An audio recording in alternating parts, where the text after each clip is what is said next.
Il parle d'une conscience marquée au fer rouge dans 1 Timothée 4:2, par la sincérité des menteurs dont la conscience est marquée au fer rouge. Il s'agit ici de la conscience morale donnée par Dieu en chacun de nous. Romains 2,15. Il montre que l'œuvre de la loi est écrite dans leur cœur, leur conscience en rendant témoignage, et leurs pensées contradictoires les accusent, ou même les excusent. Si la conscience est marquée au fer rouge, c'est-à-dire littéralement cautérisée, elle est alors devenue insensible. Une telle conscience ne fonctionne pas correctement. C'est comme si un tissu cicatriciel spirituel avait émoussé le sens du bien et du mal.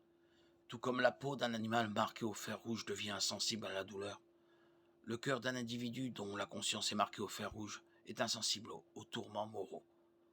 Paul identifie ceux qui ont une conscience marquée au fer rouge dans 1 Timothée 4, 1, 2.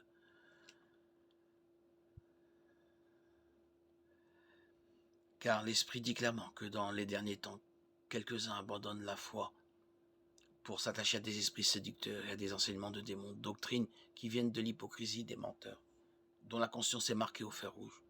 Dans ce passage, nous apprenons trois choses sur la bonne conscience. Plutôt, dans l'épître, Paul parle de la bonne conscience par opposition à la conscience marquée au fer rouge.